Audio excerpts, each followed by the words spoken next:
The Poem of the Man God. The second year of the public life. Chapter 221. Lesson to the Apostles going to Jabneel. 17th of July, 1945. Shall we go to Ekron from Jabneel? Asked some of the apostles while walking across a very fertile country, in which the corn is taking its final sleep in the bright sunshine that has ripened it. The mown fields resemble immense, sad deathbeds, now that they are bereft of corn ears, with loads of corn awaiting to be carried elsewhere. But if the fields are barren, the orchards are a most pleasant sight, with the fruit about to ripen, changing colour from the green of the little hard ones to the soft, yellowish, pinkish, waxy, shiny shades of those that are more ripe. The figs open their very sweet caskets of flower fruits, bursting their elastic skins to reveal, through whitish green or violet cracks, a transparent jelly replete with tiny seeds, which are darker in colour than the pulp itself. With each tiny wafting breeze, the olive trees shake. Likewise, the oval-shaped fruits suspended on delicate stems amid the silver-green foliage. The dignified walnut trees sustain their firm, stalked fruits, which smell within the plush of the husks, while the almond trees are ripening their fruits, as is evidenced by the velvety texture and changing colour of the individual nuts.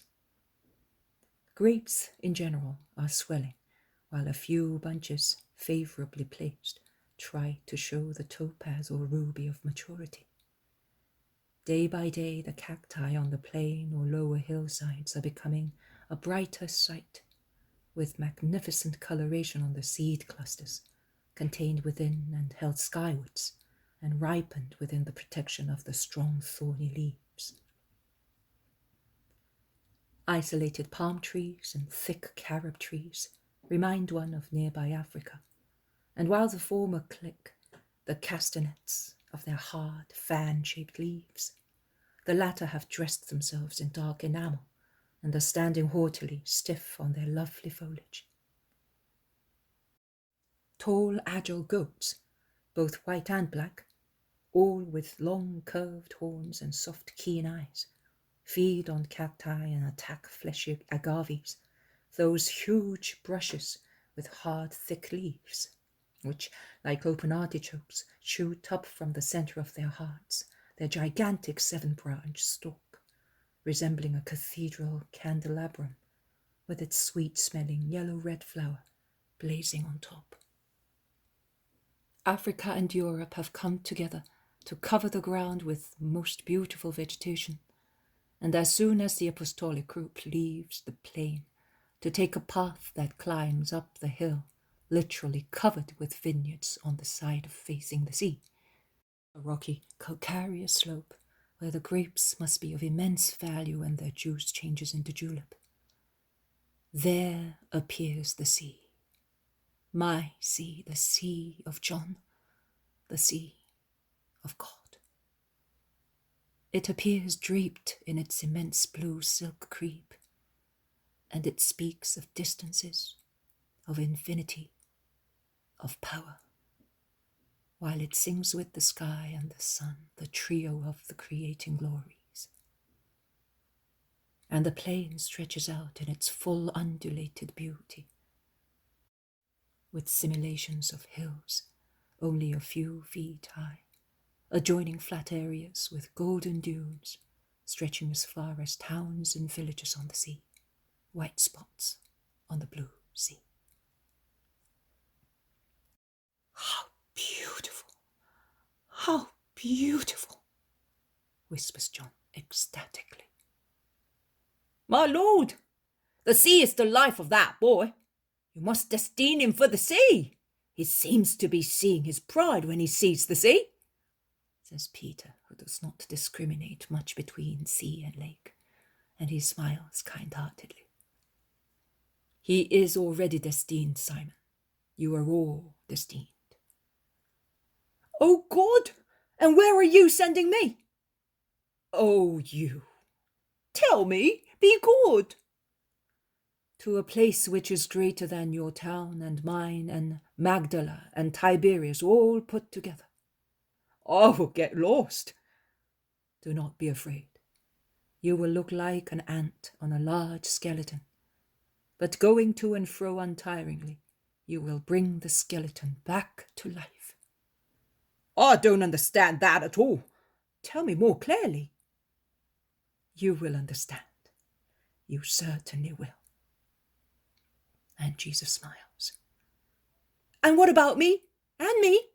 They all want to know. This is what I will do. And Jesus bends. They are on the gravelly bank of a torrent, in the central part of which the water is still quite deep, and he picks up a handful of very fine gravel. He throws it into the air, and it falls, spreading in all directions. There you are. Only this tiny stone is left in my hair. You will be scattered like that. And you, brother, represent Palestine, don't you? Asks James of Alphaeus gravely. Yes, I do. I would like to know who will be left in Palestine, asks James once again. Take this little stone as a souvenir. And Jesus gives the little piece of gravel, which had remained entangled in his hair, to his cousin James, and smiles. Could you not leave me in Palestine? I am the most suitable, because I am the coarsest, but I can still manage at home, whereas abroad, says Peter. On the contrary, you are the least suitable to remain here. You are all prejudiced against the rest of the world, and you think it is easier to evangelize in a country of believers rather than in a country of idolaters or Gentiles. It is instead the very opposite. If you considered what true Palestine offers us in its higher classes, and also, although to a lesser degree, in its people, and if you bore in mind that here, in a place where the name of Palestine is hated and the name of God in its true meaning is unknown, we have certainly not been received any worse than in Judea, in Galilee, and in the Decapolis.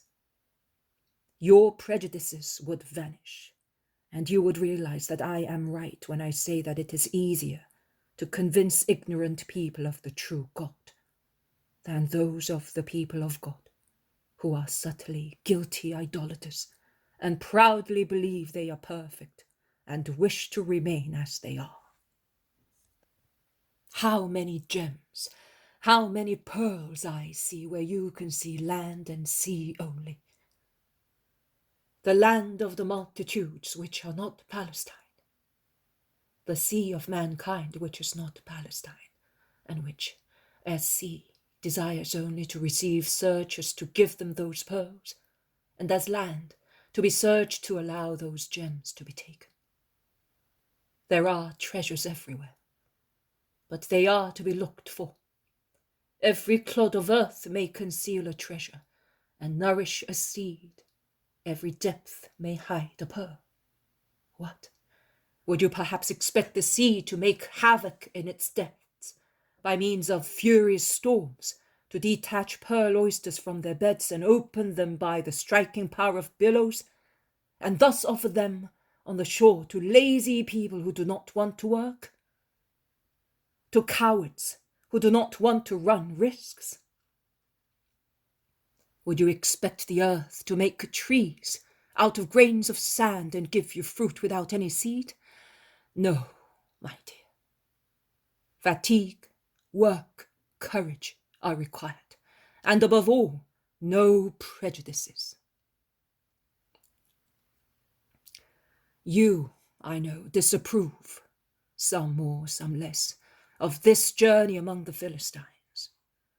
Not even the glories which this land reminds us of, the glories of Israel that speak from these fields, fecundated by Hebrew blood, shed to make Israel great, and from those towns torn one by one from the hands of those who possessed them, to crown Judah and make it a powerful nation, are capable of making you love this pilgrimage. And I will not say to you, not even the idea of preparing the ground to receive the gospel and the hope of saving souls can convince you. I will not say that to you, among the many reasons which I present to your minds, so that you may consider the justice of this trip. That thought is still too high for you. You will arrive at it one day, and then you will say, we thought it was a whim, a pretext. We thought that the Master lacked love towards us by making us go so far, on a long, painful journey, risking unpleasant situations. Instead, it was love. It was foreseeing. It was to smooth our way, now that we no longer have him with us, and we feel more lost than ever. Because then we were like vine shoots which grow in all directions, but they know that the vine will nourish them, and that nearby there is a strong pole to support them. Now instead we are shoots which must form a pergola by themselves, being still nourished by the stump of the vine, but with no trunk on which to lean. That is what you will say, and you will thank me. And after all, is it not lovely to go like this, dropping sparks of light, notes of heavenly music, celestial corollas, perfumes of truth, serving and praising God, on lands enveloped in darkness, in dumb hearts, on souls as sterile as deserts, to overcome the stench of falsehood, and do that all together, thus, you and I, the Master and his apostles, with one only heart, one only desire, one only will, so that God may be known and loved, so that God may gather all peoples under his tent, and everybody may be where he is. That is the hope, the desire, the hunger of God. And that is the hope, the desire, the hunger of souls, who are not of different races, but belong to one race only, the one created by God. And since they are all the sons of the one God, they have the same desires, the same hopes, the same hungers for heaven, for truth, for real love. Centuries of error seem to have changed the instinct of souls, but it is not so. Errors envelop minds, because minds are mingled with flesh and feel the effects of the poison with which Satan inoculated the animal man. And thus, errors can envelop hearts, because they are engrafted into the flesh as well, and feel the effect of the poison. The treble concupiscence bites senses, sentiments, and thoughts. But the spirit is not engrafted into the flesh. It may be stunned by the blows which Satan and concupiscence deliver it. It may be almost blinded by the allurements of the flesh, and by the sprays of boiling blood of the animal man, into whom it is infused. But it has not changed its longing for heaven, for God. It cannot change. See the clear water of this torrent? It descended from the sky, and it will go back to the sky through the evaporation of water caused by winds and sun. It descends and rises again. Elements are not consumed. They go back to their origin. The spirit goes back to its origin. If this water here, among these stones, could speak, it would tell you that it longs to go back to the sky, to be blown by the winds along the fields of the firmament, a soft white cloud, or a pinkish one at dawn, or bright copper at sunset, or like a violet flower at twilight when stars begin to peep. It would tell you that it would like to act as a sieve for the stars, peeping through the gaps of Sirai to remind men of heaven, or as a veil for the moon, so that she might not see the nocturnal ugly deeds on the earth, rather than be here, confined between banks, under the menace of becoming mud, compelled to see copulations of water snakes and toads, while it is so fond of the solitary freedom of the atmosphere. Also the spirits, if they dared to speak, would say the same thing. Give us God, give us the truth. But they do not say that, because they know that man is not aware of, does not understand, or mocks the entreaties of the great beggars, of the spirits who seek God to satisfy their terrible hunger, their hunger for the truth. The idolaters, the Romans, the atheists, the unhappy we meet on our way, and you will always meet those who are despised in their desire for God, either through politics or family selfishness, or through heresies born of filthy hearts and spread throughout nations. They are all hungry. They are hungry, and I have mercy on them.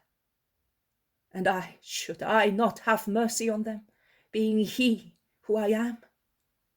If out of pity I provide food for men and sparrows, why should I not have mercy on the spirits who have been prevented from being the true God, and who stretch out the arms of their spirits, shouting, "We are hungry"?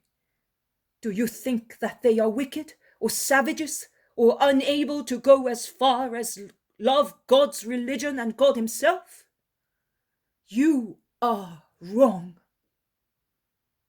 They are spirits awaiting love and light. This morning we were woken by the threatening bleating of the billy goat, who wanted to drive away the big dog which has come to sniff me.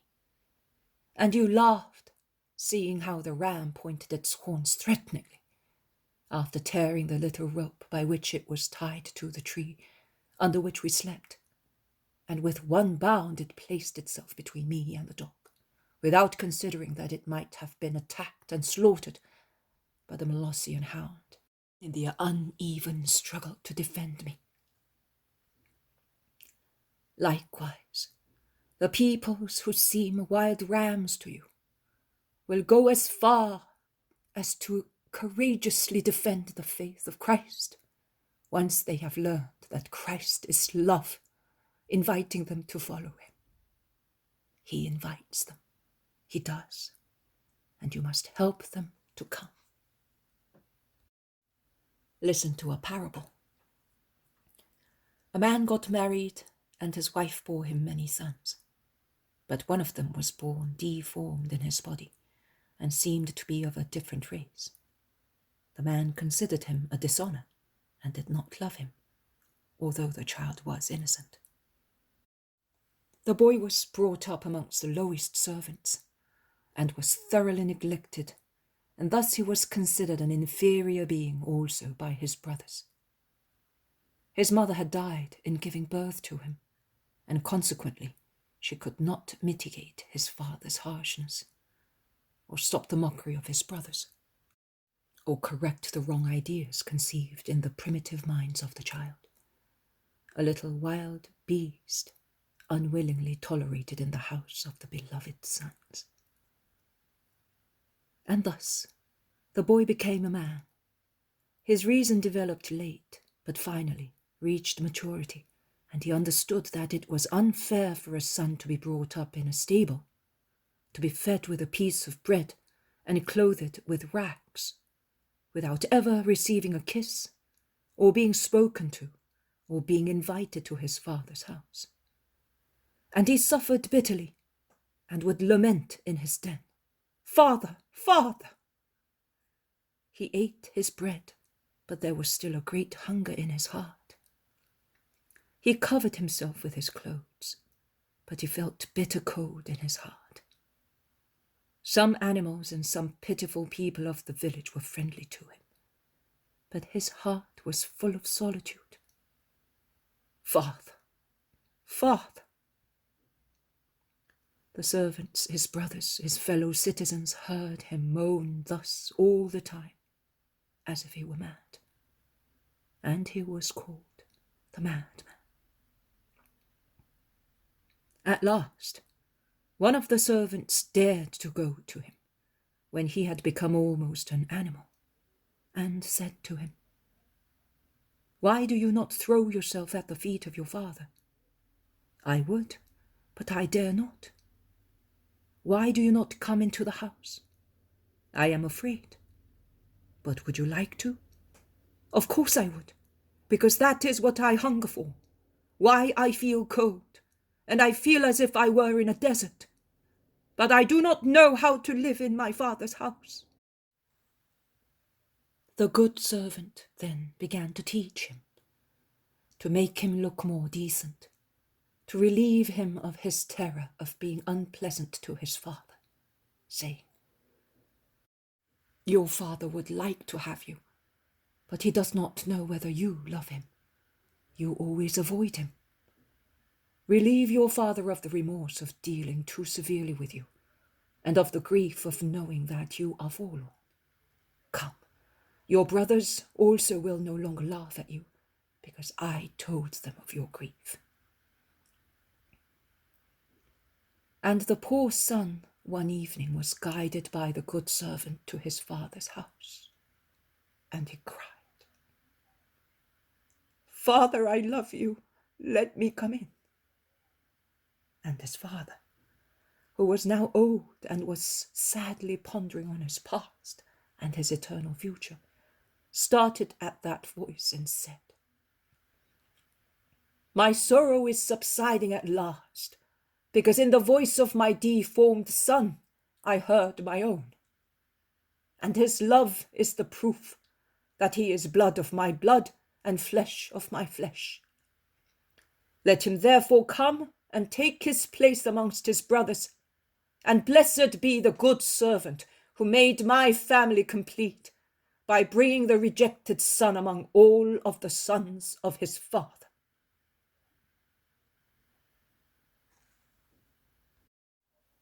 That is the parable.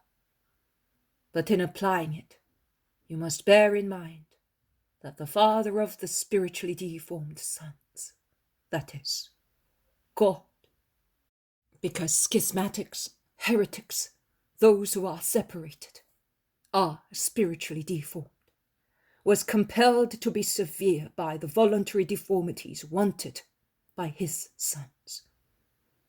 But his love never yielded. He is waiting for them. Take them to him. It is your duty. I taught you to say, "Our Father, give us this day our bread." But do you realize what "our" means? It does not mean yours or you 12. Not yours as disciples of the Christ, but yours as men, for all men, for the present and the future ones, for those who know God and for those who do not know him, for those who love God and his Christ, and for those who do not love him or love him badly. I put on your lips a prayer for everybody. It is your ministry. You, who know God and his Christ and love them, must pray for everybody. I told you that my prayer is a universal one and will last as long as the world. And you must pray universally, joining your voices and your hearts of apostles and disciples of Jesus' church to those of people belonging to other churches, which may be Christian but not apostolic. And you must insist, because you are brothers, you in the house of the Father, they outside the house of the common Father, with their hunger, their homesickness, until they also, like you, are given the true bread, which is the Christ of the Lord, which is administered on apostolic tables, not on any other, where it is mixed with impure elements. You are to insist until the Father says to those deformed brothers, "My grief is subsiding, because I heard the voice and the words of my only begotten, firstborn, in your voices." Blessed be those servants who have led you to the house of your Father in order to complete my family. Servants of an infinite God, you must put infinity in every intention of yours. Have you understood? There is Jabneel. Once the ark passed by here on its way to Ekron, which was not able to keep it, and sent it back to Beth Shemesh. The ark is going to Ekron once again. John, come with me. All the others will remain in Jabneel. Meditate and be careful how you speak. Peace be with you. And Jesus goes away with John and the ram, which, bleating, follows him like a dog.